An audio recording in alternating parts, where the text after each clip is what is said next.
Bueno, vamos a ver, vamos a seguir con desviaciones de la ley de Raoult. Vamos a hablar acerca del coeficiente de actividad de una sustancia.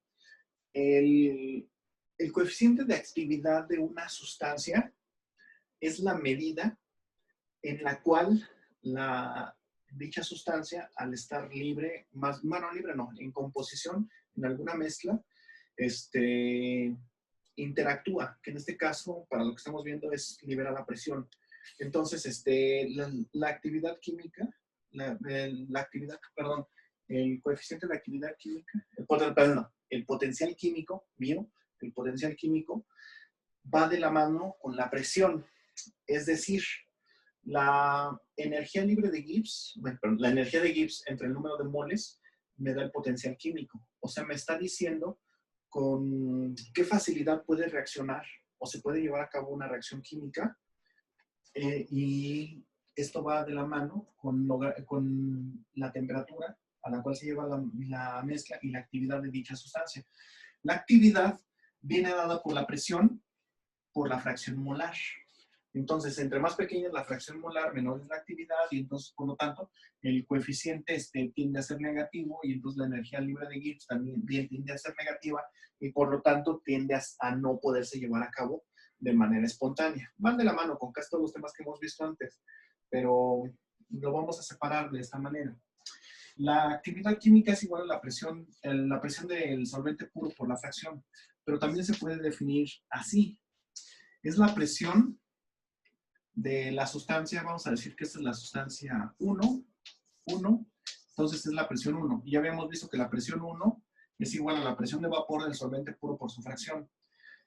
Pero cuando sufre una desviación de la ley de Raoult, tiene un coeficiente de actividad que se llama F. Este es el coeficiente de actividad. Ay, casi no cabe. Ese coeficiente de actividad, ¿cómo se da? No es constante, es variable con respecto a la fracción mol. Ahorita vamos a ver cómo es. Entonces, con respecto a la fracción mol, esto es 0, como 0.5, 1, y esta es la fracción mol de X. Entonces, habíamos visto que hay desviaciones que son de este tipo. Ahí está. Y entonces, ¿cómo calculamos? Esta es la presión de vapor, digamos, a una fracción mol, por ejemplo, aquí, que les gusta, 0.25. A 0.25 de fracción mol, yo debería de tener idealmente este valor de presión. Digamos que esta es mi presión 1, bueno, sí, presión 1 del solvente puro por su fracción mol. Es eso. Pero resulta que no, que yo tengo un valor distinto de presión 1. Se supone que para una mezcla ideal, la presión de mi solvente, bueno, la presión que me va a ejercer mi solvente, es la presión del solvente en estado puro por su fracción mol, pero vemos que no sucede eso. Entonces, cuando nosotros dividimos, F sale de dividir esto.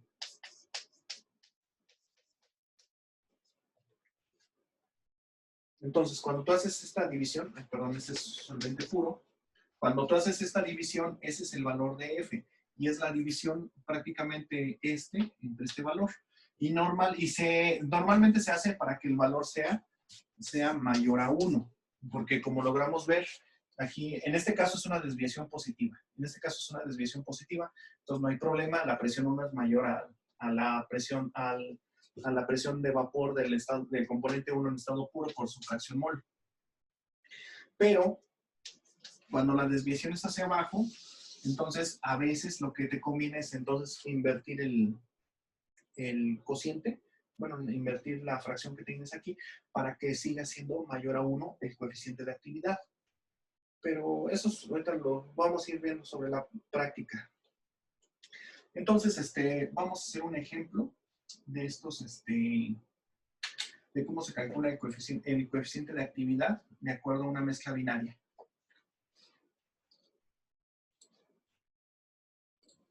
Bueno, para ejemplificar el uso de lo que acabamos de ver, vamos a hacer el siguiente diagrama del líquido gas para la mezcla de acetona éter. Y entonces, se hizo una mezcla de acetona éter a distintas concentraciones de fracción molar y el acetona es el componente más volátil, el éter es el componente menos volátil. Entonces, al graficar la fracción mol de este está mal, este es 1, perdón. Este es 1. Al graficar la fracción mol, la fracción mol de la acetona 0,2, así, con respecto a la del éter, se tienen estas medidas de presión. Esta presión nuevamente es en kilopascales. Es en kilopascales. Entonces, obviamente, cuando tengo 100% de acetona, que es aquí, no tengo nada de éter. Su presión parcial del éter pues es 0.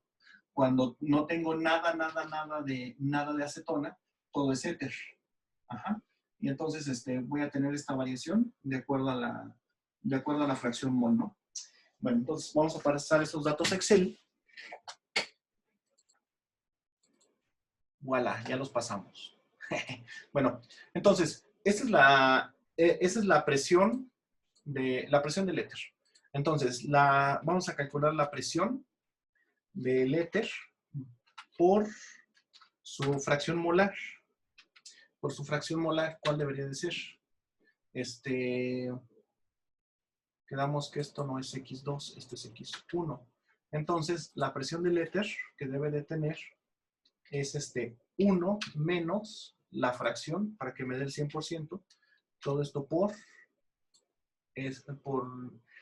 la presión del solvente puro, que es esta. Y de hecho, este número va a ser fijo, porque es el solvente puro. Ahí está. Entonces, aquí estas dos líneas son iguales y recorremos esto. Esta es la que debería de tener en la idealidad. En la realidad tengo esta. Es un poco más alta. Esta es la ideal que yo debería tener según la ley de Raoult. En la real tengo esta. Y así sucesivamente. Solamente en 0 y en 1 pues coinciden perfectamente, ¿no? Entonces, al momento que yo gráfico vemos esto. Vemos este comportamiento. Esta gráfica sí vale la pena hacerla más grande, porque esta sí es mucho más importante. Mucho, mucho más importante. Bueno, más que importante, útil. Entonces, voy a bosquejar esa gráfica porque no la voy a hacer analíticamente, así tal cual, como está ahí. Entonces, esto es 0, 1, 50%, y esto desciende de aquí vamos a decir de aquí a acá. Y esta es la presión.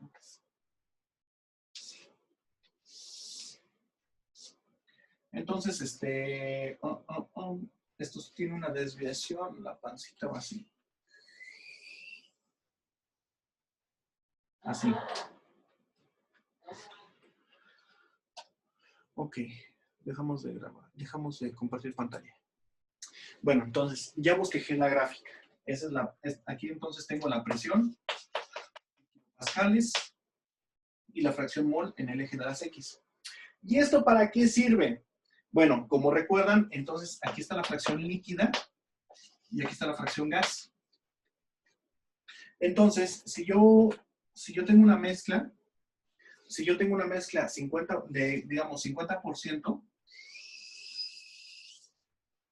la mezcla del 50% en el líquido, vamos a dibujarlo aquí, un matracito. Entonces, este es el líquido y tiene el 50% mol de éter. Ajá. Entonces, este 50% me va a decir que, yo creo que hago esto. Digamos, de aquí a acá tengo, digamos que el 100%. El 100%. Y el 50% aquí sería el 50%. Ese es el 50%. O sea, en una mezcla del 50% de la fracción mol, yo debería tener el 50% de la presión total, pero veo que tengo un poquito más. ¿Qué porcentaje les gusta? ¿Un 60%? Vamos a decir que tenemos un 60 y este es el 100%, que tenemos un 65%, por así. Eso significa que entonces el componente más volátil, que es la acetona.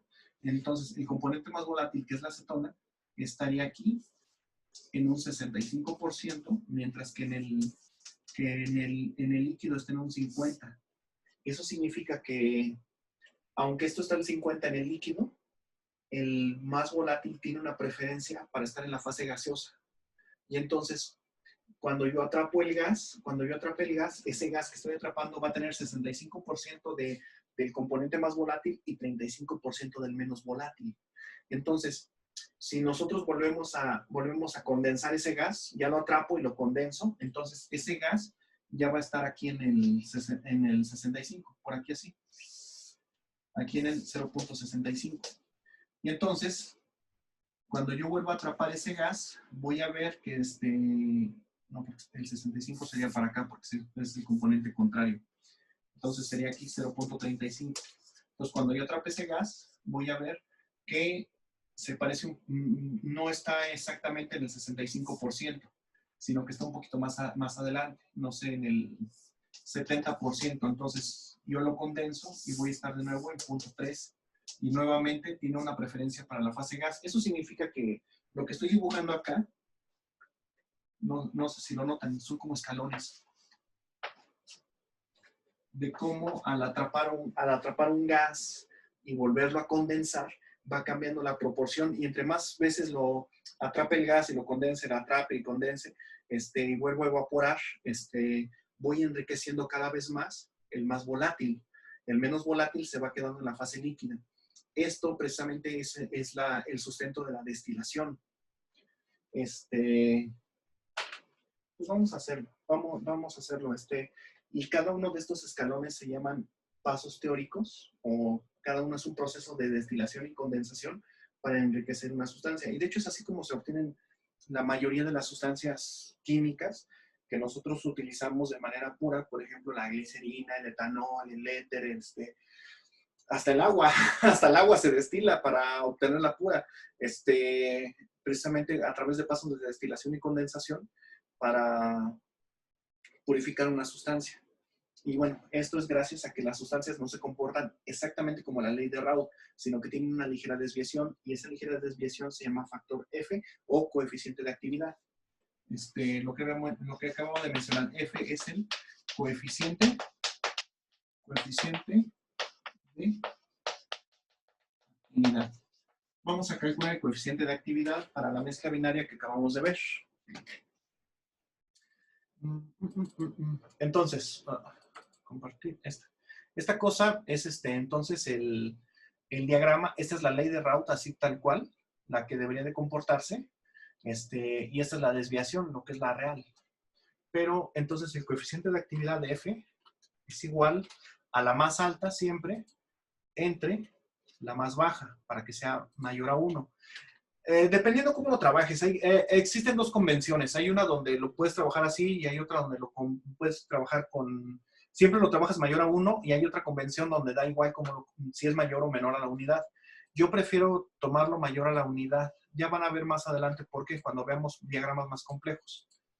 Pero bueno, ahorita vamos a dejarlo así, que siempre va a ser el más volátil entre el menos volátil.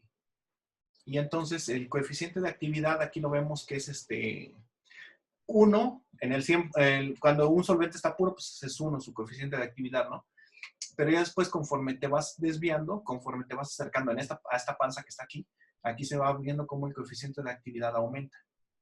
Hasta que finalmente, pues ya se vuelve incalculable. 0 entre 0, pues es incalculable, pero vuelve a ser 0. Ahorita, vamos a dejarlo así. Entonces, esto permite que nosotros podamos separar las mezclas. Vamos a cambiar de gráfica. ¿Está? Y vamos a... Bueno, no, esta todavía no. Esta todavía no. Esta sí la dejamos. Ahora, vamos a graficar la fracción mol del vapor. ¿Cómo se hace eso? ¿Cómo se hace eso? Este es X y es la fracción mol del líquido, pero nosotros vamos a tener una composición distinta en el vapor. Esta parte, recordemos que es vapor, esta parte de acá arriba es líquido. Entonces, para conocer la fracción mol del vapor, lo que hacemos es lo siguiente. ¿Cuál es la diferencia? Vamos a trabajar entre una diferencia que está aquí desde el 80 y, ¿qué es? Sí, 86.1 hasta el 0. Y esto es el 100% de la unidad de vapor.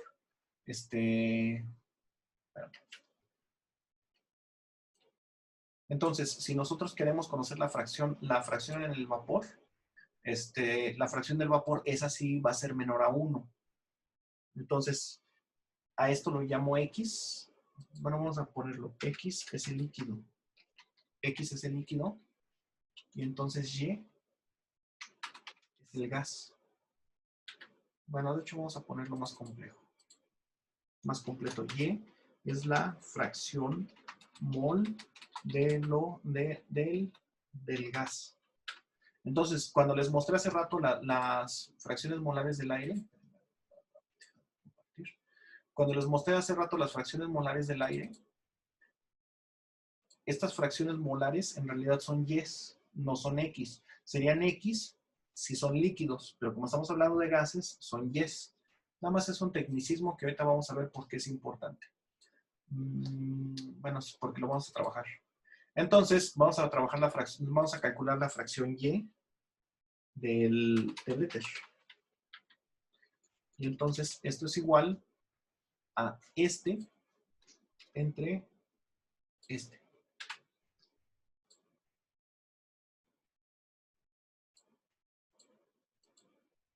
Pues tiene que ser 0. Entonces, cuando nosotros graficamos,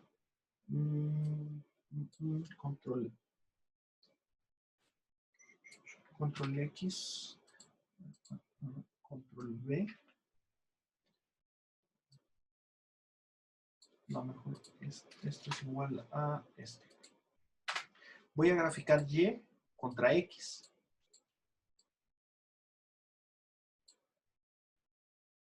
1, 1. Ah, pero es que este está mal. Lo que yo quiero es yo quiero X2, no X1. Con razón, perdón, X2. Voy a graficar X2. Y X2 es 1 menos este componente.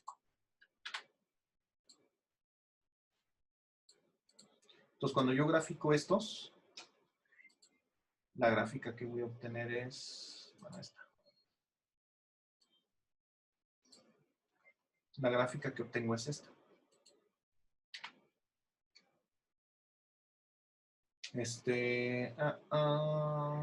Vamos a hacerla más bonita. Bueno, más bien útil. Esta sí está bonita, pero no me sirve todavía.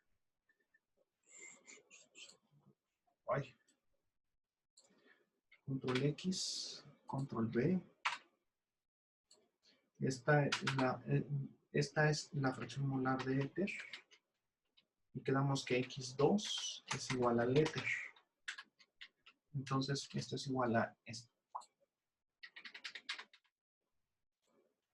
Lo que voy a hacer es graficar las mismas con respecto a X. O sea, esto. Ahí está. Esa es la que quería.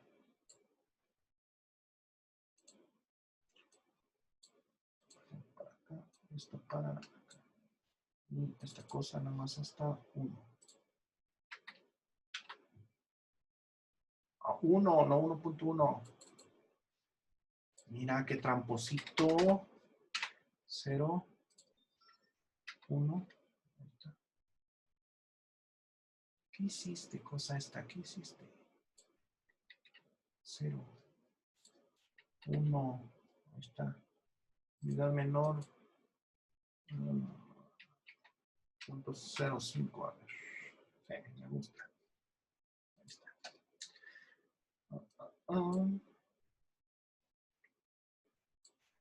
Bueno, esta voy a copiarla a un PowerPoint. Sí, vamos a pegarla a un PowerPoint, que es más dejar de compartir el Power.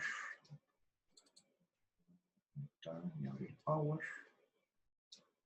Como luego manejar las... A ver, paso. Es que ustedes no están viendo lo que yo veo, espérenme. Compartir pantalla, todo, 8x8, que vean lo que yo veo. Esta la hacemos tantitito más para abajo. De hecho, esta también no me gusta la escala, vamos a modificarla. También va a ser hasta 1 y también la escala 0.5. Ahí está. Ah, pues también tú, muéstrame tus líneas, de trazado, línea. No, espérame tú. Lo que quiero es que me muestres las líneas secundarias. Formato del área de trazado.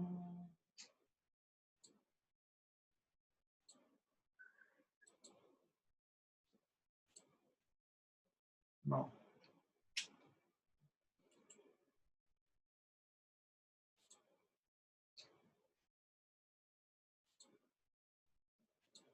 Escalas, línea. Lo que quiero es que me muestre las líneas secundarias, pero no hagas esto. 0.5. Pues digo que luego la modifico. Esta ahorita sí. Ahí está. Vamos a dejarla así. Y como luego me es más latoso copiar gráficas porque se modifican, voy a copiar la imagen completa.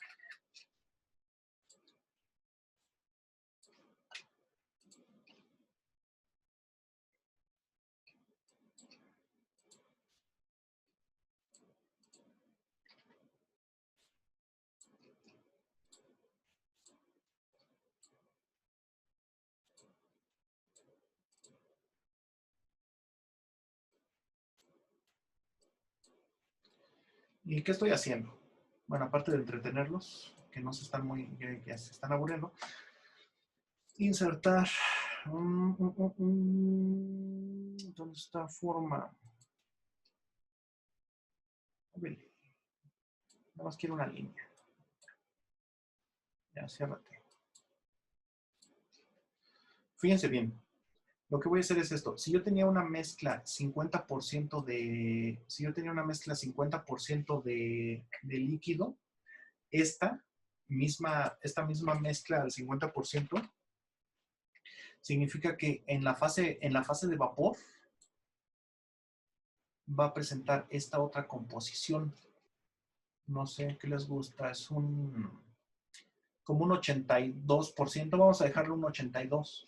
Entonces, si yo tengo una mezcla que está 50%, vamos a borrar esto, 50% de cada componente en fracción molar, y yo tomo ese vapor que se está generando de esta misma mezcla, entonces al atrapar el vapor y condensarlo de nuevo, yo voy a obtener que ese vapor va a tener un 82% de la fase más gaseosa, del componente más volátil.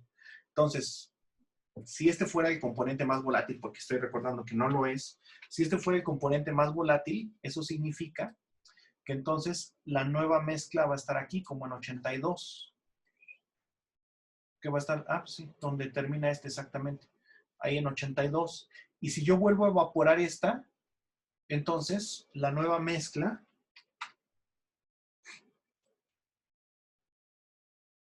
va a tener esta composición, casi el 100%. Vemos que esa nueva fase de vapor va a ser casi 100%, es el componente más volátil, si yo lo atrapo.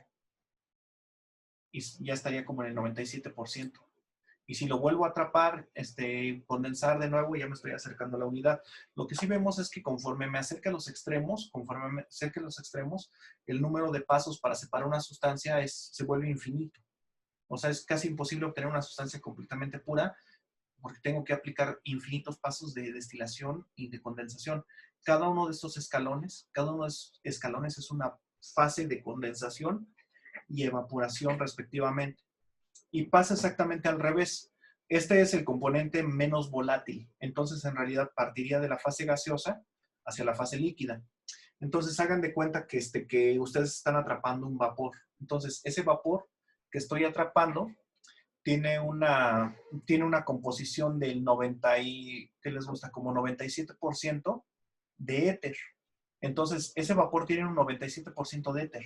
Pero en cuanto yo lo condense, la composición de éter no va bajando, de acetona. Esto es casi pura acetona, sería casi pura acetona. Al momento de que lo atrape, la acetona va a bajar al 82%.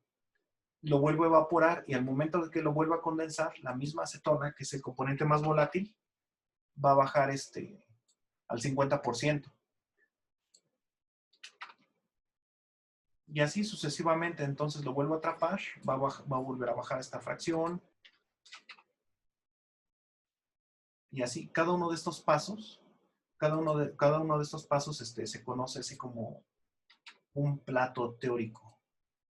Ahorita les digo por qué se llaman platos teóricos.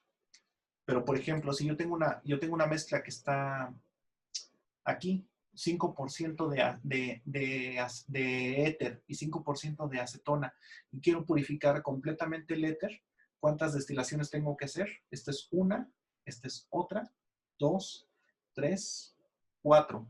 Con 4 destilaciones ya va la mezcla que voy a tener.